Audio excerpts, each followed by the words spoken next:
Tarehe 23 mwezi Septemba mwaka 2019. Karibu katika Active Jumatatu, nikifanya kwa niaba ya Muhammad Obura. Jina langu ni Ibtisam Jamal, tukipeperusha katikati mwa jiji la Nairobi, msikiti wa Jamia. Mada yetu leo tunaangazia ni kwa nini vijana wanataka kwenda kusoma chuo kikuu ambavyo viko katika mataifa ya kigeni. Je, kuna shida na elimu yetu ya vyuo vikuu? Je, serikali haijafanya mbinu maalum ambazo za kuhakikisha elimu zetu ziko katika viwango vya juu? Na ili kuweza kuendeleza mjadala huu, siko peke yangu, niko na Amos Komola ambaye ni assistant lecturer at University of Nairobi. Karibu. Welcome, lecturer. And then we have Ahmed Hassan, who's a student who studied both here in Kenya and Turkey. He will explain it more and more concerning this topic. Karibu Ahmed. Vipi hali zenu? Alhamdulillah. Mwalimu, uko poa? Let me go straight to the point. The study shows that 57% of Kenyan youth are opting to study abroad. Why do majority Kenyans prefer to study abroad? Before I ask you that question, let me go to Ahmed. Ahmed, why would you prefer to go and study abroad rather than here in Kenya? So I would prefer to study in abroad because there are many insights there, new experiences, new culture, living among different people, which will make me grow. Yeah. Na umewahi kusoma nje? Yeah, nimewahi kusoma nje, nimewahi kusoma Turkey. How was the experience? The experience there was fabulous. Fabulous. Yeah. Compared to the one here? Yeah, compared to the one in Kenya, but the education system is a little bit low, slow, but it's perfect, it's good. Walimu, you had that. Yeah. He is a youth, he's among the Kenyans who are opting to study abroad. Why is that? Well, he's given some of his reasons why he wants, he opted for studying abroad. Those are his reasons. But I'd like to look at this thing from a perspective of trust. That's the first thing I'd like to talk about. Do we trust the education system of our country? At what point do we say now it is enough with Kenya, Kenya's education system, and now I'm going to Turkey, now I'm going to China, now I'm going to a different country?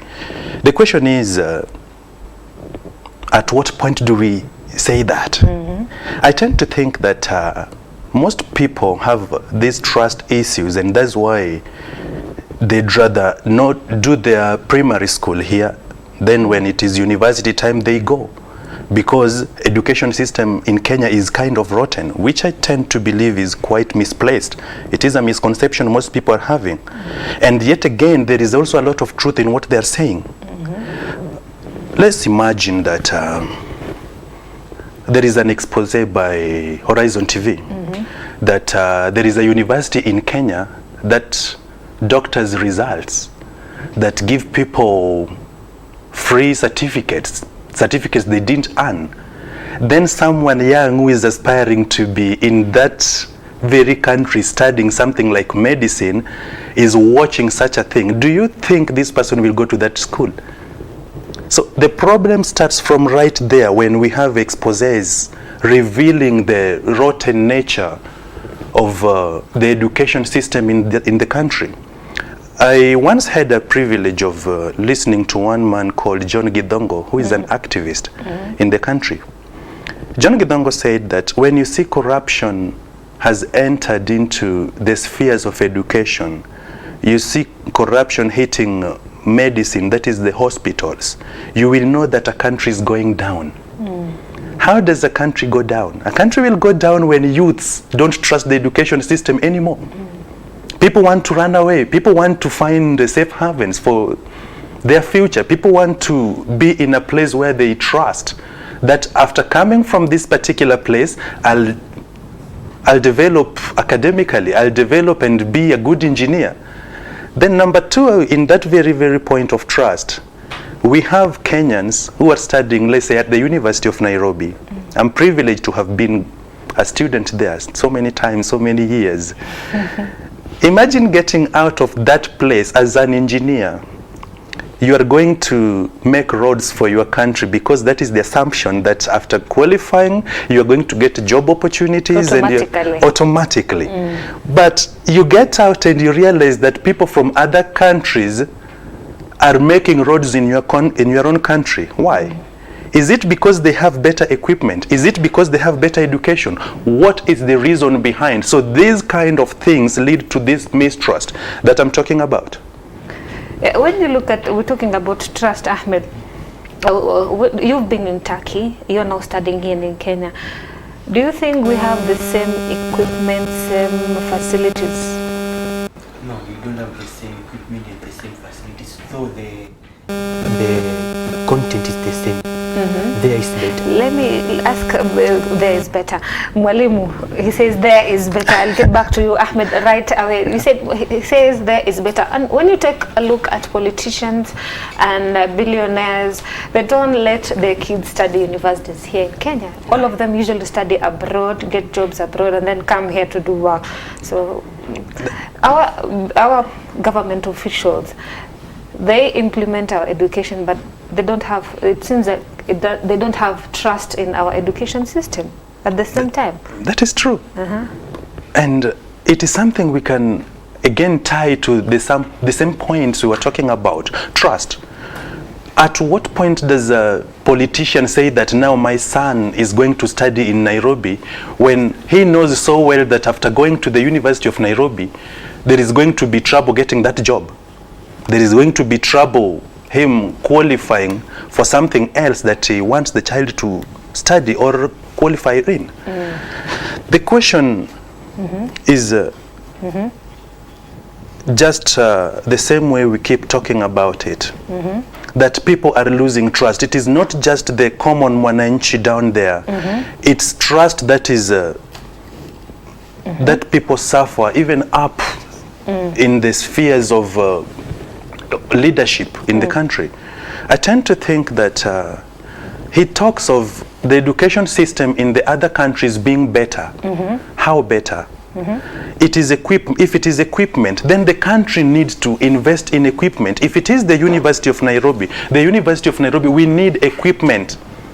If it is Kenyatta University where he is schooling, we need equipment so that our young engineers can find jobs in Kenya rather than going to an Asian country to hire these people who come to the country and take all the cash to their own countries. We will talk about economic implications. I know it's coming somewhere. But just to introduce it, there is a lot of drama when we talk of young Kenyans don't get jobs in their own countries, and the Asian countries come, they call them the Asian giants. They come and they take everything. Kenyans work as drivers. You are an engineer and yet you are going to work as a driver. So people tend to lose a lot of trust in the education system because of such factors. Ahmed, before I get back to you, kuna breaking news says here, at least 2 pupils have been killed after classrooms collapse at Precious Talent School in Ngando, Dagoretti South. The rescue operations are still underway. So far, 2 pupils have been confirmed dead after classroom collapsed at Precious Talent School in Ngando, Dagoretti South. Rescue operation still ongoing. Kumbuka mtazamaji, unaweza kuchangia katika mada hii kupitia mitandao yetu ya kijamii at Horizontv Kenya, Facebook, Twitter and Instagram. Ahmed, before I cut you short, ulikuwa unaendelea kuzungumza kuhusiana facilities there are better than here. Meza endelea. Yeah, the facilities there are better in terms of technology, in terms of the equipment which and every student will need in their field of study. I think they are better. There is so much congestion in Kenyan universities. Mwalimu, our public universities have bad perception, congestion, lack of lecturers, strike every now and then. Do these perceptions also make youth go out of their way to go in a foreign country to study? And we've seen so many people are going to China nowadays to study. Ukikumbuka ni kwamba you have to learn the language, you have to learn their culture before you even get into your mode of study. Maybe you wanted to study medicine or journalism. Before you go to that, you're wasting 1 year, almost 2 years. Well, that is true to an extent, because if you're going to do your masters, sometimes it's not a must you have to study Chinese. It happened that in my other life, before I went into education, I was privileged to work in one of the embassies.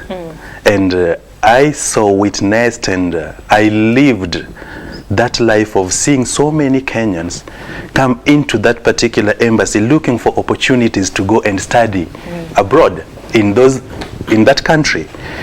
You ask them, why are you running away from your country? And these people will tell you that, look, these people are giving us an opportunity. It is perhaps a scholarship, which we are going to give like 1,500 people. They've announced that there is like 100 people are going this year to study in China, for example. So they're like, okay, let's go there, let us have this opportunity. Most people tend to think that it comes as a gift to Kenyans. Something that I'd like to say that these things, they're not gifts, because it is like dancing with the devil. How is that? There's so many deals that come as a result of this goodness we find from other countries. For example, we are giving you scholarships. In return, we are becoming your friends. After becoming your friends, what happens? You are going to give us a road construction to work from Nairobi to Maimahiu. You are going to give us an opportunity of building a big project, perhaps at the airport. So we present education as a commodity which we are going to sell. And when we do that, we create a name for ourselves and then continue with our dirty deals in the backyard. So most Kenyans tend not to see that there is a bigger picture. The Asian country or the American country or whatever place, or European country they are playing, there is always a bigger and a dirtier game. So people forget that. So we just dance to the tune being set and placed right in front of us without knowing the agenda behind. So this leads me to a point of making education a commodity. It's something that we sell. And we sell, like sometimes we hear some people say that we've sold our souls to the devil. So they give us education, dangle it, and so many Kenyans go there, and the news media houses are like following this conversation so keenly, and they show how 100 people have been given an opportunity to go study in another country in Europe, not knowing the reason why this thing was first dangled in front of you, you see. So there's so much to talk about when we're talking of education in other countries. You talk of strikes. It is true that as a young man, I grew up seeing one of the major universities in the country had so many strikes. Today, that is kind of not there. It's there, but not so much. So I don't think it is a major factor.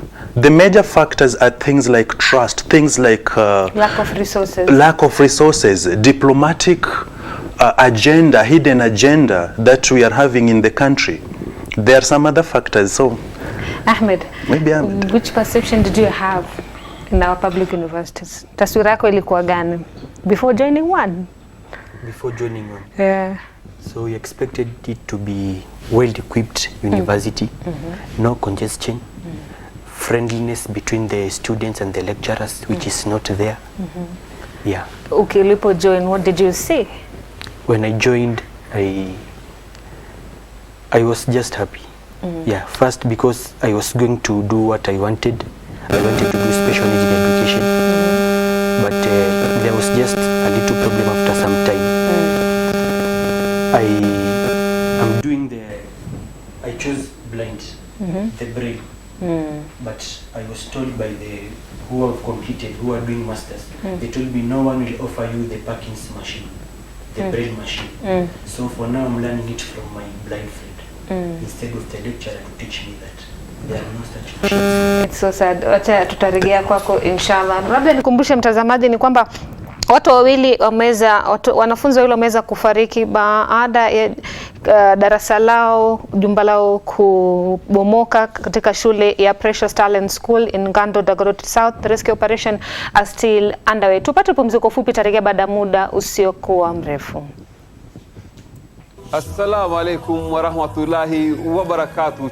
Chilea utapata mwana si wako. Kwa majina ni Muhammad Obura na hii ni Sabah Show.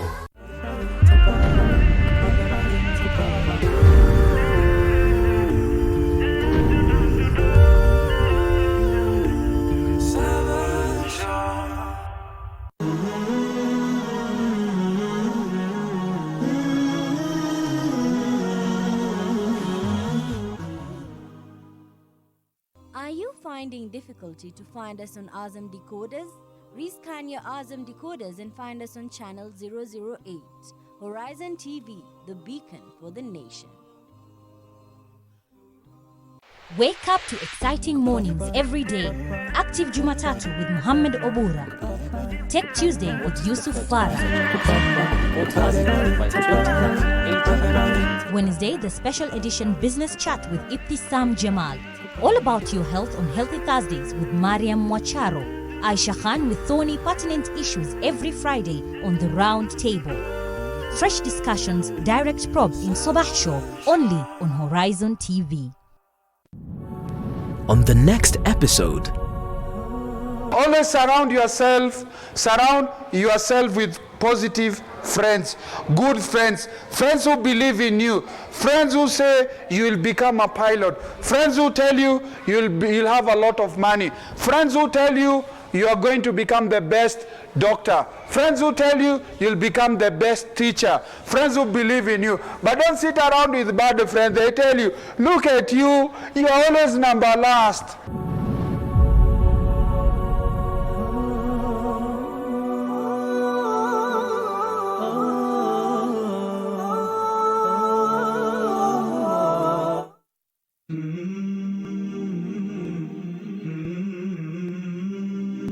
The Messenger of Allah said, whoever says when the morning comes, رَضِيتُ بِاللَّهِ رَبًّا وَبِالْإِسْلَامِ دِينًا وَبِمُحَمَّدٍ نَبِيًّا, meaning, I am pleased with Allah as the Lord,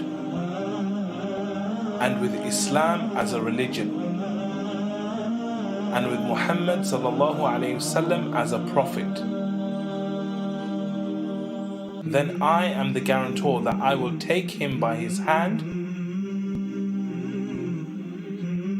until I put him into Jannah.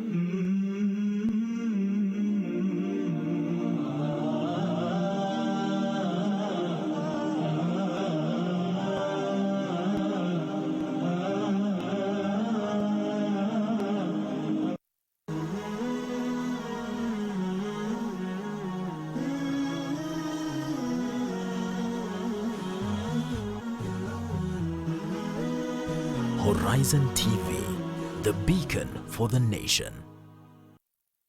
Assalamu alaikum wa rahmatullahi wa barakatuh. Chilea utapata mwana si wako. Kwa majina ni Muhammad Obura na hii ni Sabah Show.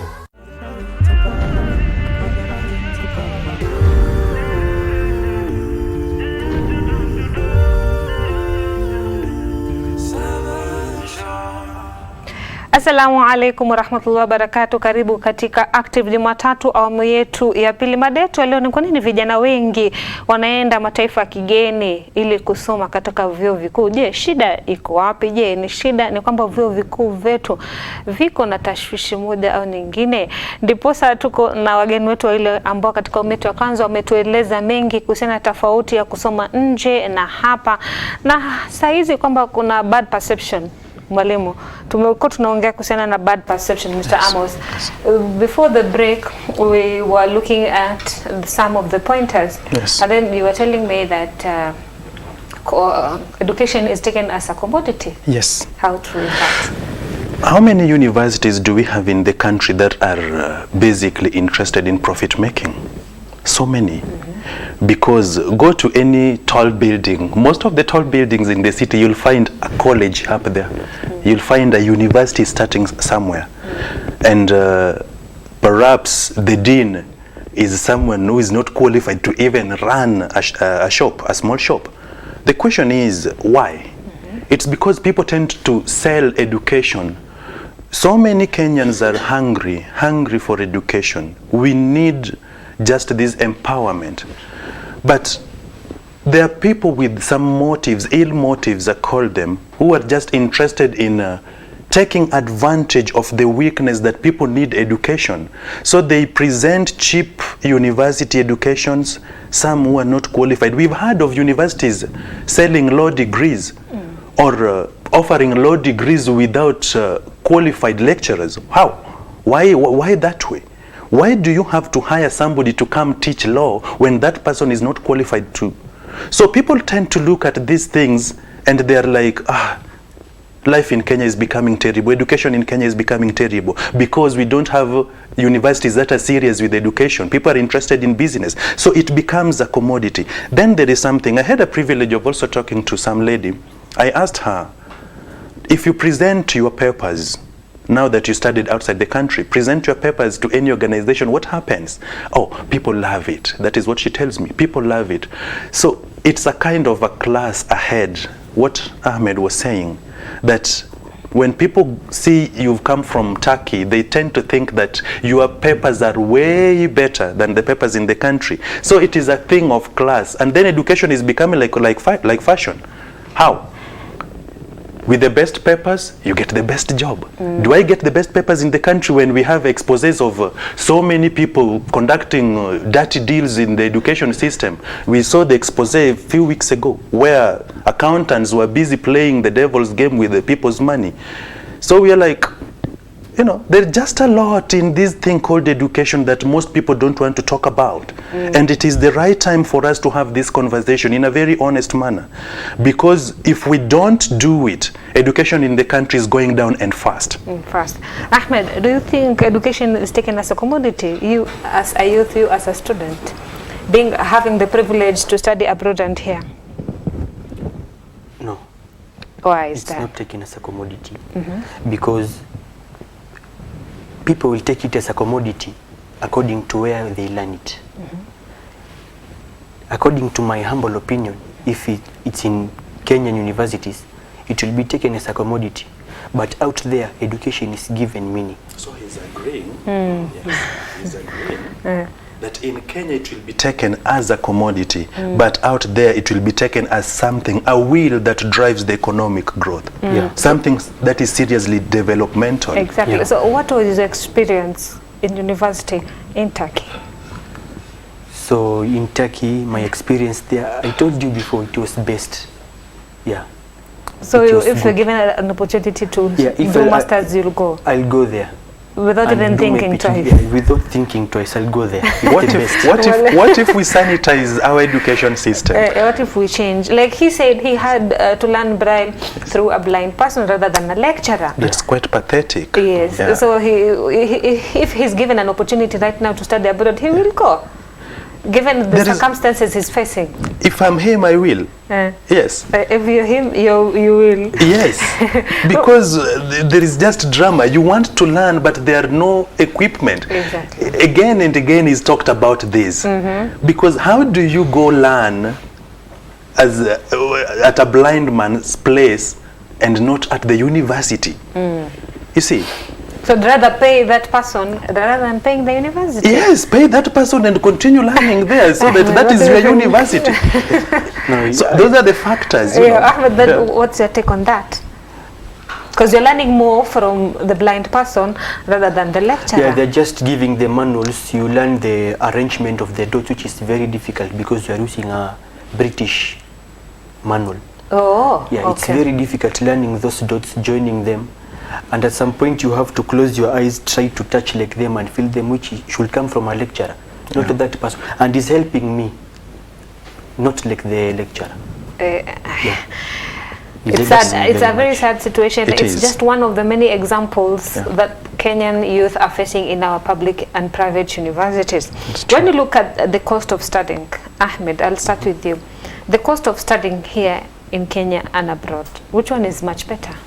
Are you given more opportunities, scholarship opportunities there than here?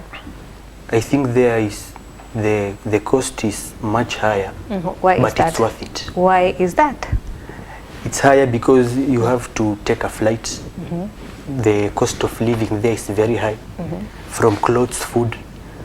But I'd rather use my money and spend a lot, but get something worth, which I'll be happy and proud of tomorrow.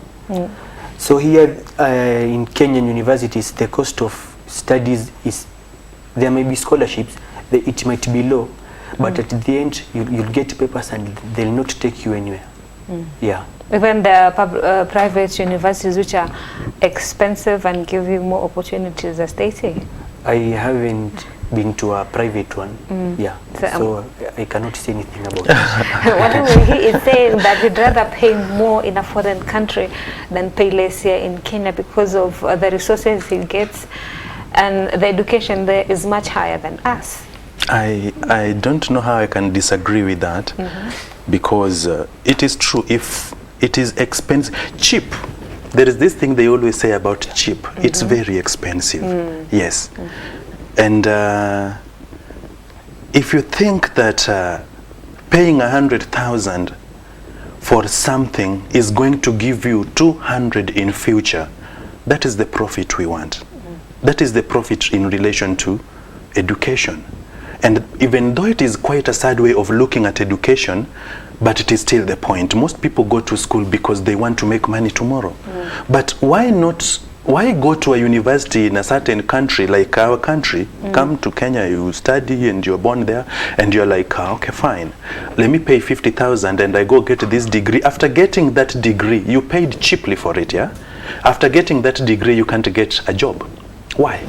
So I'd rather spend 100K so that I be safe in future. But that is only when we look at education as something that will give us money. If we are truly interested in education, there is pure education where education should not be the thing that we equate to money. Education is that wheel which we need to use as a tool to take away poverty. Poverty in what way? Come up with better ideas, better strategies and policies. With that, we have to find the best platform to get that education. So my suggestion to that next level we are looking at is that if we can sanitize, first of all, the mentality of the youths, to make them know that education is not just a thing for money. Education is not just a thing that is going to give you promotion at your workplace. Education is mostly interested in liberating our minds, how we think, how we look at things. If we can achieve that, then we go to our universities and sanitize this madness going on at the universities, where people commodify everything, where people tend to look at education as that thing that is how do you call it? Something that is a means to getting employment.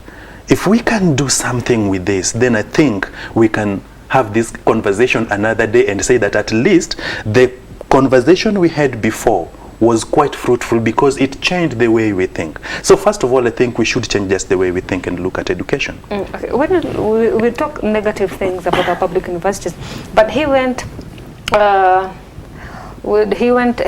was supposed to study Braille from teachers, but he went miles ahead and went to another blind person to get education. Do you think that even our education system makes a person look for other ways and to dig deeper to research, other than other universities in foreign countries which are given spoon-fed everything? Here you have to work for it, you have to research for it. Do you think it also prepares you after university?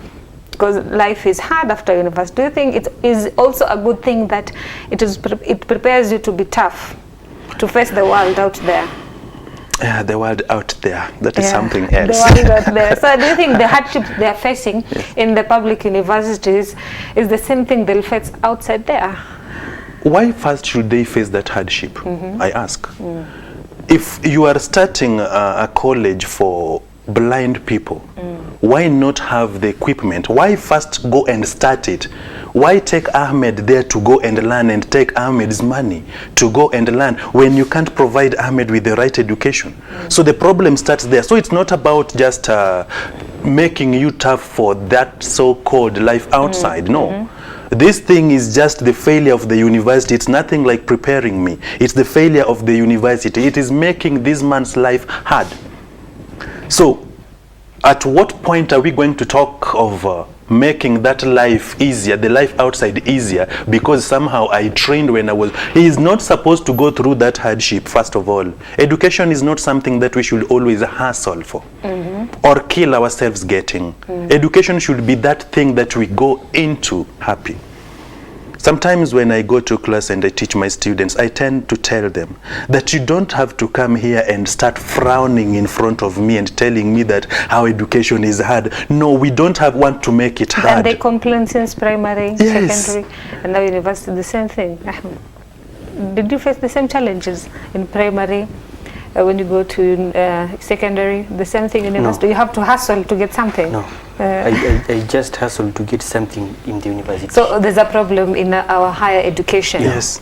So when you take a look at right now as we are talking, foreign countries, foreign universities are already here sensitizing, marketing themselves, and you'll see so many youth flocking inside those boardrooms, those classrooms to gain one or the other. They're given scholarship. Yes. So what should the public and private universities do to ensure they gain from the youth who are opting to study? Because if it's marketing, the foreign countries are doing well at that. Right now, as we are talking, as I am talking, people are joining foreign countries because maybe they're given half scholarship or full scholarship, yes. or they're told it's much better, they have equipment. So what should the private and public universities do?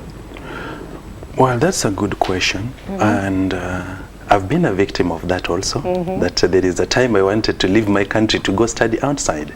So I went to a certain embassy and sat there with hundreds of other Kenyans. If they're employing this strategy of creating awareness about their universities, we can do better. For us, this is our country. Let us start from grassroots. Let us make people know that the University of Nairobi is just the best university in East and Central Africa. Even if it was number 7 a year ago, it's still one of the best. And somehow, in the map of the world, the University of Nairobi is somewhere. Yes, not so down, it's somewhere up. Somewhere. Kenyatta University is doing so good. Moi University is so good. So let us use a better strategy. Let us start making it from the grassroots. Let us promote our universities. And then, before we even go to that, let us make education in the country relevant once again. Like, let children not grow up and find the University of Nairobi rotten. A place where they go and they don't get jobs. A place where they go and they don't get the right education that will liberate their thinking. So let us make these universities a better place for students. If we start from there, tomorrow we even don't need to create awareness. People will wake up and they will want to go to the University of Nairobi. I remember when I was young, we had this thing, you are choosing universities. So some guy from the University of Nairobi came to our school and said that it is the only university with the article "the." It is the best university. So somehow that entered my brain. I really wanted to go there. I didn't struggle going there. I went to that place. I didn't like have many options. My option was only one. I'm going to the University of Nairobi. So if we can do the same thing, this is our country. We have better platforms. Let us go into the education system and create something in our syllabuses that promote our universities, so that we don't go the way the Japanese would go and call people to their embassy and then say, that is just an example, and say that, come here, we are going to offer you best education. Ahmed, we'll get back to you after the break, inshallah. Na mtazamaji, kumbuka mada yetu ya leo ni kwa nini vijana wanaenda mataifa ya kigeni kuweza kutafuta elimu ya juu, yani vyuo vikuu. Tupate pumziko fupi, tarejea baada ya muda usiokuwa mrefu. Assalamu alaikum warahmatullahi wabarakatuh. Chilea utapata mwana si wako. Kwa majina ni Muhammad Obura na hii ni Sabah Show.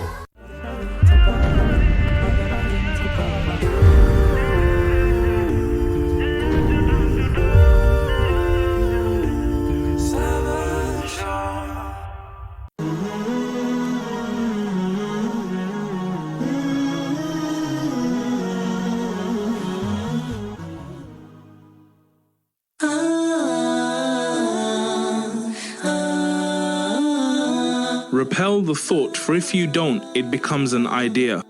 So repel the idea, for if you don't, it will become a desire. So fight against that desire, for if you don't, it will become a determination and a passion. And if you don't repel that, it will become an action. And if you don't replace it with its opposite, it will become a constant habit. So at that point, it will be difficult for you to change it.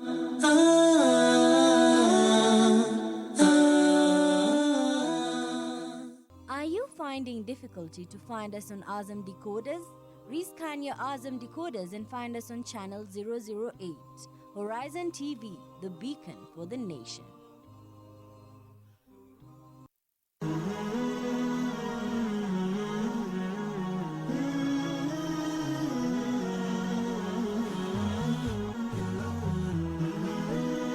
Horizon TV, the beacon for the nation. Assalamu alaikum warahmatullahi wabarakatuh. Chilea utapata mwana si wako. Kwa majina ni Muhammad Obura na hii ni Sabah Show.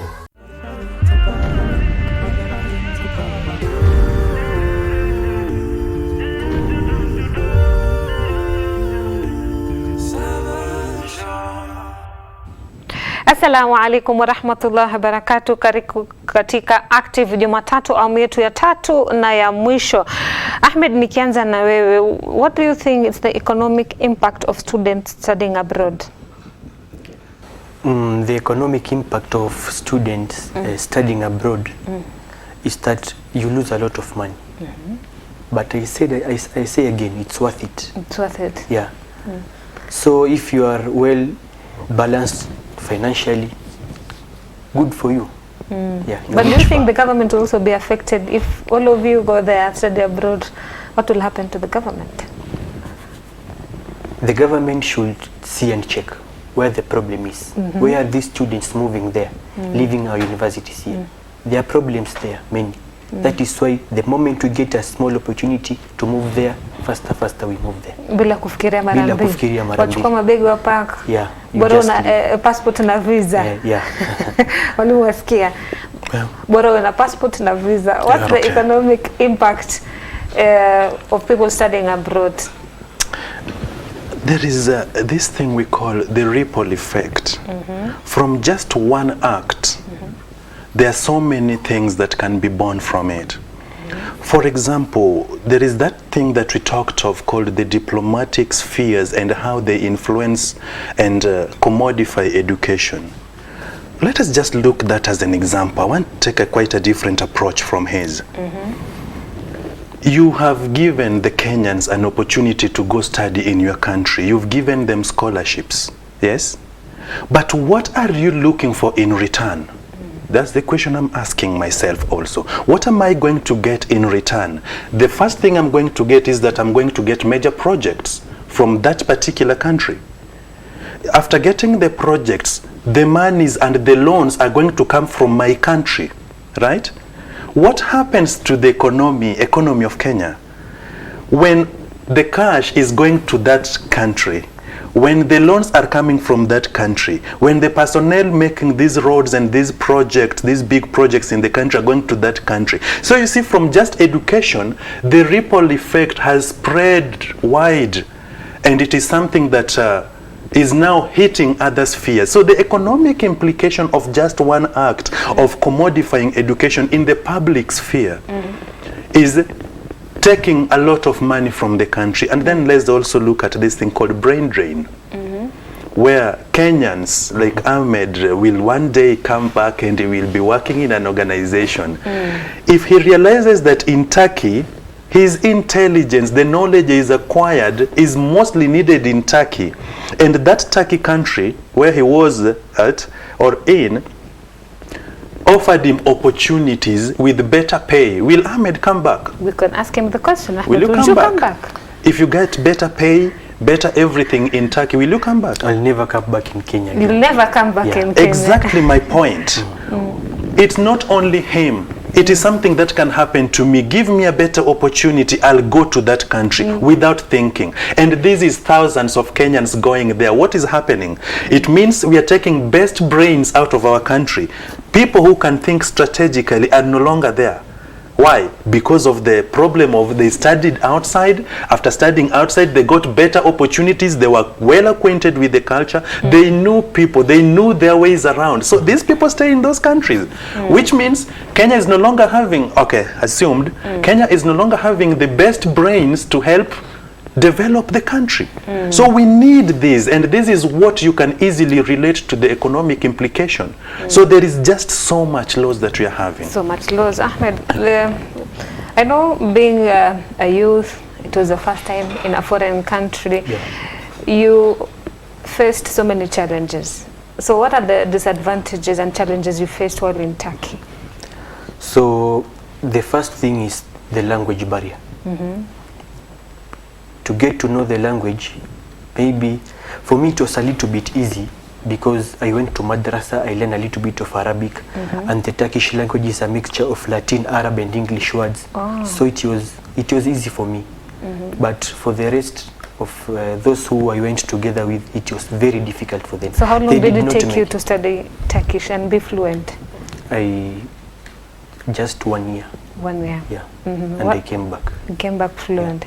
So what are other challenges that you faced then? The other challenge is that during the semester breaks, it's difficult to get unemployment because of the work permit, the language barrier. So the person employing you is afraid you may not talk to the customers well, and it's true. It's not our language, it's language you acquired. It's a little bit difficult. What are other disadvantages that you faced while studying now? While studying, I think I did not have any challenges or other disadvantages.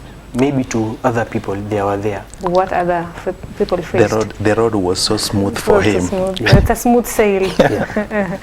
What other Kenyans faced challenges? Which are the challenges that they faced? The other Kenyans, maybe I can say the biggest challenges they are facing is just the language barrier. Language barrier. There are Kenyans there, met few there. What about fitting in? Fitting in that country, the culture. The culture. The culture is good. It was very fine. Very fine. So you didn't have a problem fitting in? No. It's Western like. So it's there was no any problem with the culture. It was good. I think he enjoyed that ride because somehow he's a man who is kind of well-traveled, mannerism. I think he knows quite a lot about the Western culture also because he's talking of, it's kind of westernized. So, I'm so sure you have gone through something, the disadvantages. Maybe you've seen students who have faced some of the challenges while in a foreign country. Yeah, I told you before that it is a privilege to work in these areas where diplomacy is being discussed, where you find people from other countries come in, where you find your own countrymen and women come and talk and have these honest discussions. So I was quite privileged to be in that environment. What happens is that people talk of language as a bigger problem, but fitting in is one thing that so many people suffer because a lot of racism. We've seen in Kenya here that someone from an Asian country is actually bullying Kenyans in their own country. Let us try to picture it that a Kenyan has found himself in that Asian country. What happens when you are surrounded by 99% people wearing that color that is not similar to yours? People who are eating food not similar to yours, dressed perhaps in a manner that is not similar to yours. And being overcharged. And yes, where your religion is just the unique one and you can't even practice it. So when we talk of fitting in, there are just so many things that Kenyans suffer. And this is not just that statement that I took from somewhere unknown. No, it is true that I've listened, I've talked with them, we have talked. In as much as most people don't want to come out and speak about it freely, in behind closed doors conversations, people say of how they wanted to try their religion in another country, but they were not allowed to. The law does not allow you to. Will you fit in? The answer is no, you can't. And then he's talking of being in Turkey. he was quite privileged that he had madrasa classes, and he knew a bit of Arabic. So that made it quite easy for him to fit in. What about other people who don't have that privilege, the opportunities he had before? Others actually, they did not make it. Within 3 months, they were back to their home country. Why is that? The language barrier. Language barrier. Yeah. So we've talked about the disadvantages, the challenges. What are the advantages that you faced there, that when you think about it, it has changed your life, the way you think and the way you go on with your life? So the language, the Turkish language I acquired there, it's an what can I say now? Added advantage. It's an added advantage to me. How is that? Maybe when it's an added advantage to my CV. So I can communicate to, when I'll be working, I can communicate to people from Turkey. We can make good business bonds. We can do a lot because I have the language. Though it's weakening now because there is no practice. Now just learn English, Kiswahili, I speak to friends, no Turkish. Yeah. I will link you with someone who knows Turkish and who's a local. Remind me later. Oh, that's an opportunity for him. Remind me later. Mwalimu, what should the government do? Because you're a taxpayer, he's a taxpayer, I'm a taxpayer who's affected by the current situation of higher education. What should the government do to improve our education system? My main argument in most cases is that if there is an expose of how a school is badly run, that a school, a university, is doctoring results, close it down. Let just government make use of the authority it has to stamp that authority in the education realms. For example, if there is a problem with a certain university, the lecturers there are not qualified, close it down, because the bigger picture is that people will be running away from the university. People will be going to Canada. People will be going to the United States. And it is from there that the problem of brain drain, the problem of economic implications that we had talked of start creeping in, do you know?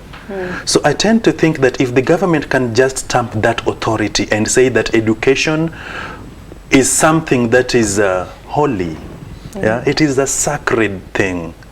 I tend to think that is somewhere I read that teaching is one of the noblest jobs someone can ever do, because the teachers will be judged harshly. So if there is something like that, the government should first identify, why is it that teaching is a good thing? It means that people's future, the future of the government, the future of the country lies in the hands of our young people, us. You know, the old will go, the young ones will take center stage, but if you don't have the young ones who are qualified for the job, what happens? So let us sanitize the education system. They had started so well by introducing the CS. He's a good man. I think, to me, just my own opinion, he's one man who made a certain university where he used to be sane. If such steps can be made to make education a sacred thing, venture again, then it can be good. Ahmed, finally, briefly, what are the tips that you tell a youth out there who intends to go to study abroad? Briefly, what are the tips? Tips? First, they should get a guidebook. It's very helpful there. Then before going there, tell them to search more about the country, the language spoken there, the types of cultures which are there, the types of meals which are there, because when you go there you have to adapt to them. For you to fit in well, for you to study well, you have to know the people well, find friends in the social media who are there. They'll talk to you more about the country, and when you reach there it will be an easy job for you. Thank you so much Ahmed. Thank you so much Mwalimu for your input. Na mtazamaji, sina budi ila kutamatisha kipindi Active Jumatatu. Ungana na Yusuf Farah hapo kesho na Tech Tuesday. Jina langu ni Ibtisam Jamal. Unaangalia The Sabah Show. Assalamu alaikum wa rahmatullahi wa barakatuh. Chilea utapata mwana si wako. Kwa majina ni Muhammad Obura na hii ni Sabah Show.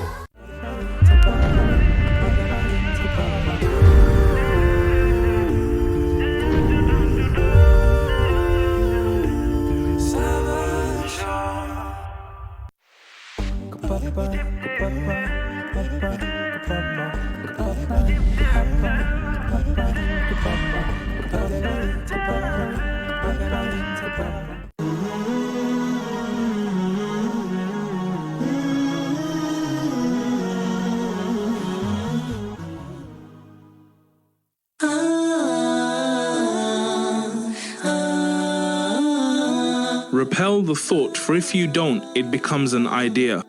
So repel the idea, for if you don't, it will become a desire.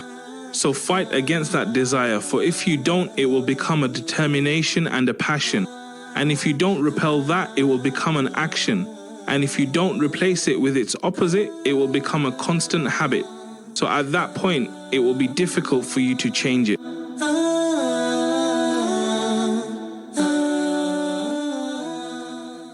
Are you finding difficulty to find us on Azam decoders? Rescan your Azam decoders and find us on channel 008. Horizon TV, the beacon for the nation. Wake up to exciting mornings every day. Active Jumatatu with Muhammad Obura. Tech Tuesday with Yusuf Farah. Wednesday, the special edition Business Chat with Ibtisam Jamal. All about your health on Healthy Thursdays with Mariam Mwacharo. Aisha Khan with thorny pertinent issues every Friday on the round table. Fresh discussions, direct probe in Sabah Show, only on Horizon TV. On the next episode, Always surround yourself with positive friends, good friends, friends who believe in you, friends who say you will become a pilot, friends who tell you you'll have a lot of money, friends who tell you you are going to become the best doctor, friends who tell you you'll become the best teacher, friends who believe in you. But don't sit around with bad friends. They tell you, look at you, you are always number last.